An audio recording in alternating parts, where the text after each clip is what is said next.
Hi everyone, let's begin our previous topic, linear inequalities. Solve linear inequality and show the solution on graph. So we are to show the solution means we are to show the value of x on the number line, right? Graph means only number line or x-axis or y-axis. So let's have its solution first of all.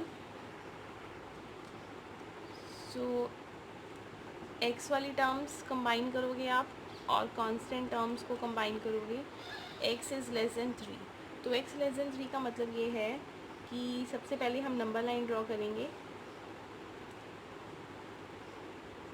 0 1 2 3 -1 -2 -3. तो x less than 3 का मतलब ये है कि आपने 3 तो नहीं लेना. तो यहाँ पे इस सर्कल को आप ओपन रखोगे और 3 से छोटी होनी चाहिए वैल्यूज़, मीन्स ये सारी वैल्यूज़ इस तरह से आप इसको शेडेड कर दोगे up to so on infinity. और आप ऐसे भी लिख सकते हो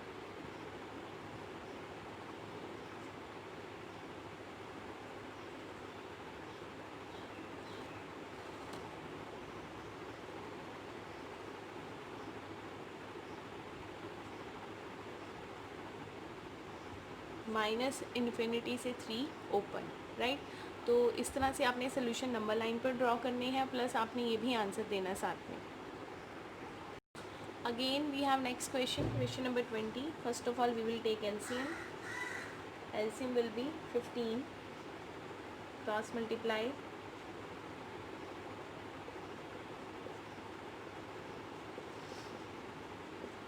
then do multiplication.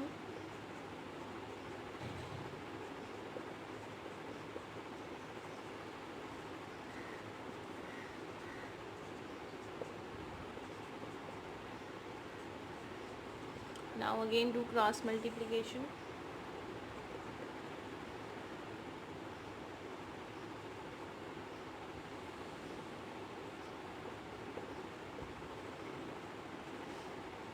-15 -8 7x.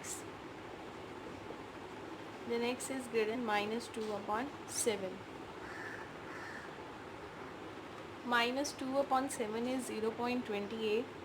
सो हमारा जो सोल्यूशन होगा वो क्या होगा, 0 1 -1 -2 एंड सो ऑन.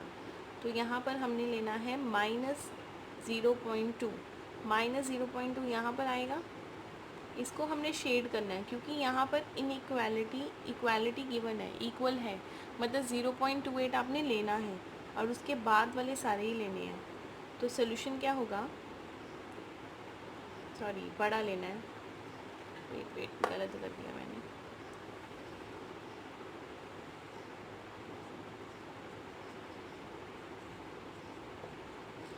-0.8 के बाद सारे यहाँ पे होगा -0.8, इसके बाद वाले सारे. तो x किसको बिलोंग करेगा, -2.7 से लेकर इन्फिनिटी तक. So this is your answer.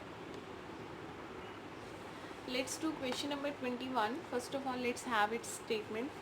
Ravi obtained 70 and 75 marks in first 2 unit tests. Find the minimum number of marks he should get in the third test to have an average of at least 60 marks. तो यहाँ पर हमें first unit test के marks दिए हुए हैं 70 marks in first unit. Marks in second unit we have 75.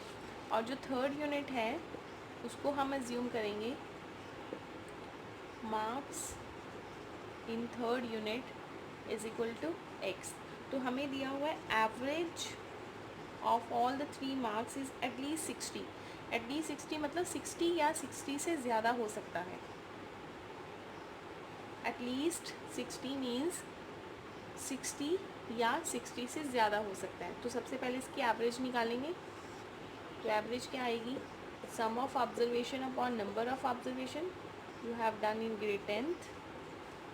It becomes 145 plus x greater than 180, x is greater than equal to 35. तो जो उसके मार्क्स होंगे in the third unit test, marks in third unit will be 35. उससे ज़्यादा भी हो सकते हैं क्योंकि हमें एग्जैक्ट नंबर नहीं दिया हुआ, तो पर लेकिन हम 35 लेकर ही चलेंगे। एक्चुअली हमें यहाँ पर मिनिमम मार्क्स निकालना है, तो मिनिमम मार्क्स का आंसर आएगा 35। Now let's do question number 22. To receive grade A in a course, one must obtain an average of 90 marks or more in 5 examinations, each of 100 marks. If Sunita's marks in first 4 examinations are 87, 92, 94 and 95, find the minimum marks that Sunita must obtain in 5th examination of grade A in the course. तो यहाँ पर हमें given क्या है, 5 marks given है, 4 subjects के marks given हैं और ए ग्रेड के लिए हमें कम से कम 90 मार्क्स लेने ज़रूरी हैं एवरेज में, average of all the 5 marks. तो हमें यहाँ पर 5th एग्जामिनेशन के मार्क्स पता करने हैं, same as question number 21.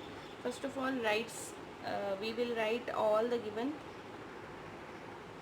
So Sunita marks in 4 exams 87, 92, 94, 95 और सुनीता के 5th एग्ज़ाम में मार्क्स होंगे हमारे एक्स. एवरेज क्या होना चाहिए, 90 या 90 से अबव एवरेज फाइंड करेंगे हम. Sum of observation upon number of observation greater than equal to 90. So after solving it we get x is greater than equal to 82. लेकिन हमें जो आंसर निकालना है वो हमें निकालना है मिनिमम मार्क्स. मिनिमम मार्क्स कितने होंगे आपके, 82, राइट. अगर कोई मैक्सिमम पूछे तो मैक्सिमम का आंसर नहीं हम दे सकते, हम मिनिमम का आंसर दे सकते हैं, क्योंकि मैक्सिमम तो 100 है मार्क्स, तो 100 में से 100 भी आ सकते हैं, 99 भी आ सकते हैं, लेकिन हमें सिर्फ यहाँ पर मिनिमम का आंसर देना है. Let's do question number 23. Find all the pair of consecutive odd positive integers both of which are smaller than 10 such that their sum is more than 11. तो यहाँ पर हमें सबसे पहले दो कंसेक्टिव ऑड इंटीजर एज्यूम करने पड़ेंगे, तो वो हम एज्यूम कर लेते हैं. Let x and x+2 are two positive odd integers. क्योंकि ऑड है तो एक में जंप होगा ना, जैसे 1, 3, तो 2 का जंप हो जाएगा, तो इसलिए हमने एक को x माना और दूसरे को x+2 ले लिया. ठीक है. अब हमें कंडीशन के अकॉर्डिंग दिया हुआ है कि both of which are smaller than 10. तो मान लो कि x+2 स्मॉलर देन 10 है and the some is more than 11, और दोनों का सम मोर देन 11. तो इक्वेशंस बन गई.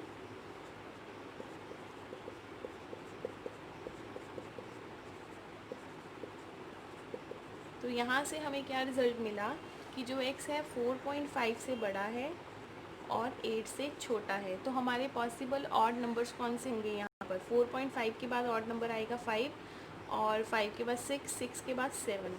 एक तो हमारा पेयर बनेगा 5 और 7 का, और जो अगर हम दूसरा पेयर बनाएं तो एक नंबर 10 से छोटा होना चाहिए, 10 से छोटा होना चाहिए. तो दूसरा पेयर हम ये बना सकते हैं 7 एंड 9, क्योंकि 7 और 9 को प्लस करके 16 आ रहा है. 16 इज़ ग्रेटर देन 11 और 9 इज़ लेस देन 10. एक नंबर आपका 10 से छोटा होना चाहिए. तो दोनों ही नंबर 10 से छोटे हैं, तो एक ये पेयर बनेगा, दूसरा ये पेयर बनेगा. तो हमें दो कंसेक्टिव पेयर बनाने थे. So this is your answer. इसी तरह का आपका 24th क्वेश्चन है, वहाँ पर भी आप ऐसे ही करोगे.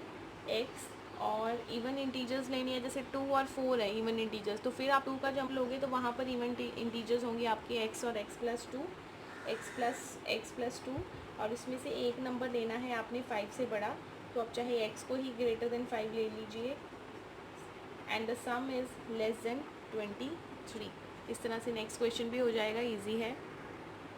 Now question number 25. If the longest side of a triangle is 3 times the shortest side and the third side is 2 cm the shortest side shorter than the longest side, if the perimeter of triangle is at least 61 cm, find the minimum length of shortest side.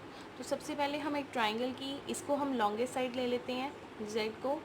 This is shortest side and this is other side, right. तो as per question हमें दिया हुआ है कि longest side is 3 times the shortest side, longest side is 3 times the shortest side, मतलब z equals to 3x, एक equation ये बनेगी। Second equation is the third side is 2 centimetre shorter than the longest side, तो y equals to z minus 2। और हमें perimeter दिया हुआ है, perimeter of A triangle is at least 61, means कि 61 से ज़्यादा ही होगा। पेरीमीटर इज़ एटलीस्ट 61 या 61 से ज़्यादा ही होगा। तो पेरीमीटर मतलब सम ऑफ ऑल साइड्स। तो यहाँ पर क्वेश्चन हम कन्वर्ट करेंगे एक ही वेरिएबल में, राइट। तो हम क्वेश्चन को कन्वर्ट करेंगे z में। तो x की वैल्यू जो है वो है z/3, y की वैल्यू z-2 और z as it is. Take the LCM. First of all solve this. 2z greater than 63, इस 2 को उधर लेके जाओगे। Now take LCM, z plus 6z greater than 189, 7z is greater than 189, then z is greater than 189 upon 7, 7 2s are 14, 7 7s are 47। तो z की जो value है वो 27 से बड़ी 27 होगी या 27 से बड़ी होगी। तो हमें क्वेश्चन में ये पूछा है कि minimum length of shortest side, तो शॉर्टेस्ट साइड आपकी x थी, minimum length of shortest side is z equals to 3x, तो z हम मिनिमम 27 लेंगे, तो x की वैल्यू आएगी 9। तो मिनिमम हाइट आपकी होगी, length of the triangle is 9। Now student 26 question का आपको हिंट गिवन है स्टेटमेंट में, तो आप इसको खुद से ट्राई करोगे। Tomorrow we will begin the exercise 6.2। Thank you.